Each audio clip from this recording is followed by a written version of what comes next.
I am a lot of things, but first and foremost, I am a hater.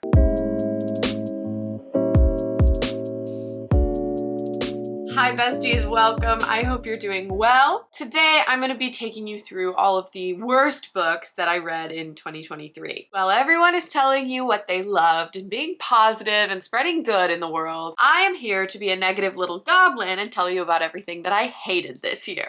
But also my favorites of this year will be coming soon. Okay, I'm ready to be a hater now. Let's go in chronological order, why don't we?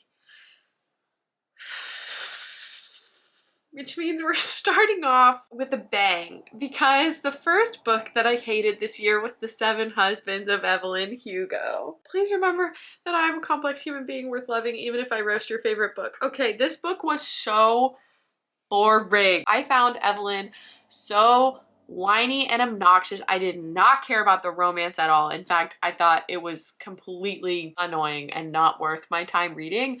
I could not wait for this book to be over. I thought it was predictable.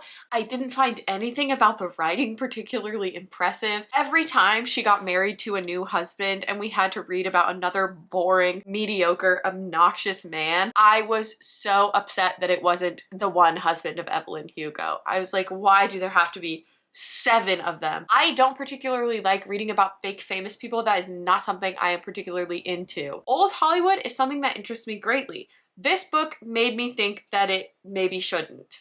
The twist at the end was super lame and made Evelyn just like a horrible person. I don't understand why everybody loves her so much. That book maybe made me the most angry of everything I read this year because everybody told me how much I would love it and everyone was wrong. Next, I'm drinking a Red Bull to fuel my hatred. Next up, we had, I need to preface this, you don't understand. I read Temptation by Karen Ann Hopkins, which is an Amish romance novel. And hold on, listen, I can feel that I'm losing you, but just give me 1 second. I was going to make a video on it and it was going to be very funny, but then some things fell apart and I didn't make the video on it, but still I read the book. Truly one of the worst things I've ever read in my life. Horrible. The entire plot is that this non-Amish person moves to live in this Amish town and falls in love with an Amish boy who wants her to change and wants her to like be Amish so they can be together, but they're like 13 and it's crazy and she's a horse girl. Nay. One of the lines was like, I felt a tingle in every fiber of my being from my bra down to my tube socks. It has a 3.77 rating on Goodreads, and when I saw that, I like almost choked. Because how? Because how? And there's a bunch of sequels. If there's one thing I'm not gonna do, it's continue the story about Rose and whatever that man's name was. Probably David or something biblical. I don't know. I do not recommend. Not that you were considering putting it in your cart or anything. And at one point, spoiler alert for Temptation, the horse and buggy crashes and the horse dies. I was like, how dare you kill this poor horse who did not ask to be in this story and also probably hates you because of how annoying you all are. Like, that was not cool. What I didn't have was the temptation to continue on in the series. Next. This is gonna be another controversial one. I made a video during Valentine's Day in which I read romance books because I was not a romance girly at the start of this year. And that's slowly changing because I'm coming around to some romance, but I'm really picky about it. And let me tell you one thing I don't like. I do not like Star Wars fanfiction turned romance novel, aka The Love Hypothesis by Ali Hazelwood. There were moments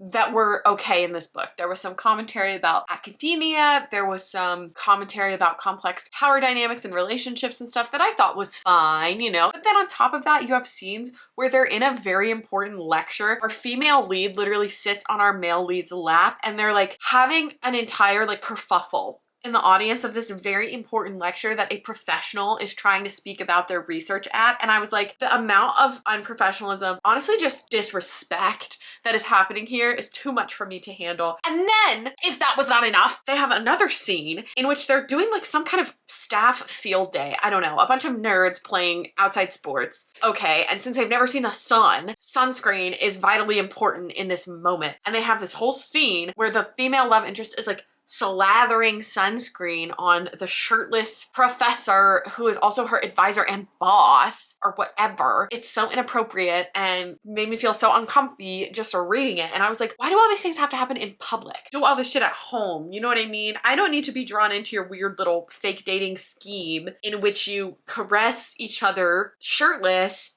in front of the entire staff of people that you work with. Like, if one of my coworkers did that, I would quit. Let's just say I will not be reading her next novel. I had an okay time until we got to...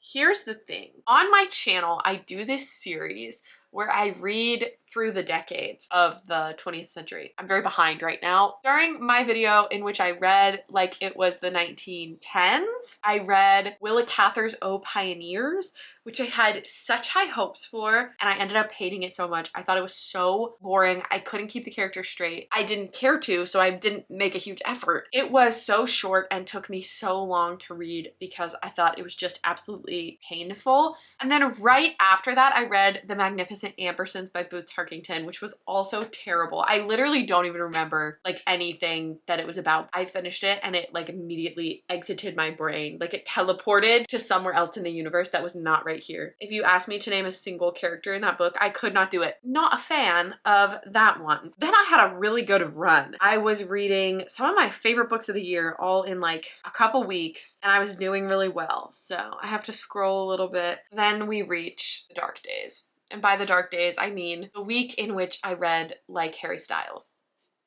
I read Harry Styles' favorite books and discovered that Harry Styles' taste in literature is, to put it politely, lacking. I read Siddhartha by Hermann Hesse. The fact that that is a bestseller that people read all the time, why? Why? Why? Why? Why? Yeah. The thing about this book is it was a lot of the author just telling you what the character was thinking or what the character was feeling instead of showing you things. But even Siddhartha did not compare to some of the other books I read for that British man. The worst one was The Course of Love by Alain de Botton. Take this man's computer or typewriter or pen, whatever writing implement he uses, take it away. Take it away from him. This book truly grinded my gears. Grinded. I hated this book so much, and let me tell you why. The whole idea of this book is based on a really cool concept that in all of the stories we tell about love, all the rom-coms and the romance books, it always ends with the couple like getting together, and that's the climax, is that the couple fights through all of these speed bumps and roadblocks to get to a place where they can be together and be in love and be happy, and then they end. And these stories don't really continue in talking about the complicated path that romantic relationships take, including being married and having children. So the whole idea of this book is that we're following a couple from the time they get together and then like all throughout their relationship and through a marriage of many years and through having children and all of this stuff. I was down for the concept. I was like, yes, Alain de Botton, you're so right. This was like really just a marriage self-help book in which this man decides to tell you how to be married. And I was like, what are your credentials, sir? It would be the story of the couple, and you would have paragraphs about them. And then in little italics, it would have the moral of that section of the story. And it would be like the author interjecting and being like, so this means that when you're married, you should blah, blah, blah, blah, blah. First of all, do not tell me what to do. And second of all, why is this like Aesop's fable? It's like, I'm not 5. You don't have to tell me the moral of the story at the end. I will get it. I will read between the lines. I'm a grown person. You don't have to like spoon feed it to me. Just put it in the story and make the story good enough to stand on its own. I'm mad about that book. And right after that, I read Norwegian Wood by Haruki Murakami. I have never in my life seen so many comments about people upset with me. People were not thrilled that I didn't like this book. Like, people were defending it to the death in the comments. Some of them I had to remove. Things were getting heated in my comment section. But I'll say it again. This book was boring, horrible representation of women, sexist and weird, did not understand why I was reading it the entire time, and kept hoping for a purpose to reveal itself to me. It didn't. Everything we saw was through the lens of this weird protagonist who thought every woman in the world wanted to be with him. And I was like, you are literally a piece of soggy bread. Like, you are a piece of moldy bread on my countertop. That is the object equivalent of you as a human being. Why do you think all these women want to be with you? This man just lurked everywhere. And then women would like flock to him. Felt like a teenage boy's wet dream, and I hated it. Then during Summer Splash, I actually read a bunch of books that I really, really liked. Oh, wait, I spoke too soon. I did. I read a bunch of books that I really liked, but I spoke too soon because I read Before the Coffee Gets Cold during Summer Splash. And this is another one that everybody loved. Everybody was so excited about it. It's been literally at the top of my TBR for so long. Everyone I have seen talk about it has been like, it's amazing. It felt so flat for me. The concept of Before the Coffee Gets Cold is that there's this cafe in Japan in which you can get a cup of coffee and you can time travel back to a certain moment in your life that's already happened, but you have to be back before the coffee gets cold. And so it's like 4 basically short stories that sort of interconnect about people and where they go back to and how that affects them. I just found it so dull. I didn't feel that it had a ton of emotional heart. People had told me that I would cry, that it was really emotional and lovely and sweet, and I just felt that it was really quite droning. It felt like every story was the same story with just a slightly different relationship between the people in it. I didn't really care about any of the recurring characters, and overall I just thought it was such a cool concept and it wasn't executed the way I was hoping it would be, and so that one disappointed me. I'm really not sure why it has so much hype and why there are now like 3 sequels or something. Maybe that's a me thing. Okay, let's keep going till I find something else. Here's the big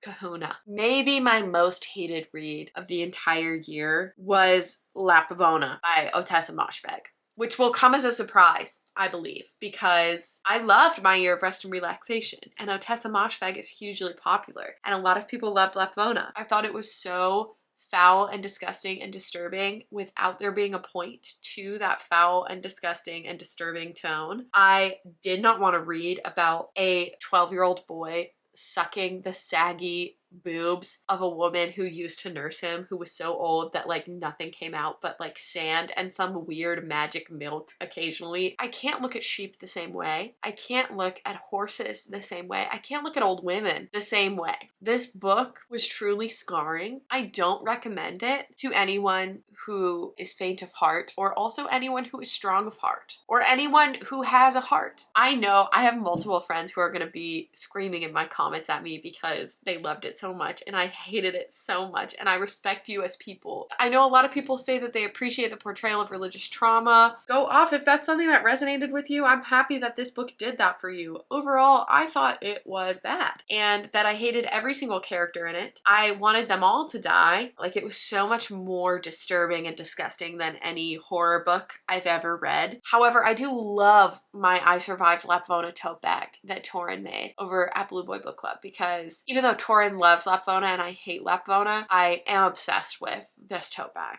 because I conquered it. And this tote bag tells everybody in the world that I conquered this book. It doesn't say I liked Lapvona. It says I survived Lapvona. Because with that book, that's really the only thing you can do. It's gross. There's so much poop. I didn't even mention that. There's so much poop in this book. Like, if you took a shot every time they said the word poop or shit or excrement or feces or whatever, you would die. I can't believe I was hoodwinked into reading this book. Sometimes I think it's an elaborate prank between all of my book friends. Like, I really think I'm being bamboozled. Where is Ashton Kutcher? Then we have The Book of X by Sarah Rose Etter. I read this for my book club and I don't think any of us liked it. Basically, the concept of this one is that this young woman lives in this sort of like alternate world where her family mines meat. So they have a meat pit, which is literally like a breathing flesh pit that they pull chunks out of and then like sell as meat. They call it the meat quarry. First of all, gross. Oh, the other main thing about this book is the main character's body is in a knot and she's like ostracized because of this knot that she and her mother have. And the knot is supposed to be this like very tangible metaphor for how hard it is to be a woman. And it was just like so poorly done, in my opinion. This book tried to dive into like 17 different very dense and difficult topics and did not sufficiently cover a single one. None of the characters were well developed, including the narrator whose head we are in the entire time. Avoid it. Avoid it at all costs. And I did my Hinge video that just went live a couple days ago. And in that video, I read The Book of Lost Things by John Connolly, which annoyed the crap out of me. But worse than that was the autobiography of Red by Anne Carson. I could not stand this book. It was so pretentious and for why. And if you have to know like a ton of really obscure Greek writing and Greek mythology to understand a book, don't market it to the lay person. It's about this weird little monster boy who's gay, but then after that, I don't know what happened. Like about a quarter of the way into the book, I gave up trying to understand the plot because, and I was told that it was so poetic. No, what happened was she was typing, would hit enter whenever she felt like it, and typing. Like none of it felt like poetry. It felt like a novel where she just hit enter randomly, which made it more difficult to read because I was like, girl, just write a book. Not for me. That book and I, we have beef. Then all the other books I've read so far this year have been good. Or like at least good enough to not make this list. And I am reading a few more before the end of the year, but they're all books I'm really looking forward to, so I don't anticipate any of them being horrible, but we'll see. That was me being an absolute hater, an absolute gremlin, an absolute negative Nelly, if you will, because I felt like it. Actually, it was really cathartic. If you want to be in my book club or learn about Shakespeare or be a part of an awesome community, you can click my Patreon link down below. It only costs $2 a month. And it's super fun. But if you want to support me without opening your wallet, you can click subscribe down below. Comment down below and tell me the worst books you read in 2023. Let this be a cathartic space, a safe space, if you will, to vent our frustrations about the books that we hated, especially if everybody else loved them. Your feelings about them are valid. If I hated a book that you really, really loved, that's tough, but it is in no way a reflection of either of our characters. If you want more frequent reading updates from me, follow me over at sally.stacked on Instagram or on Goodreads or on Storygraph because those are all the places that I post my reading updates. Other than that, in case you haven't heard it today, I love you. Bye.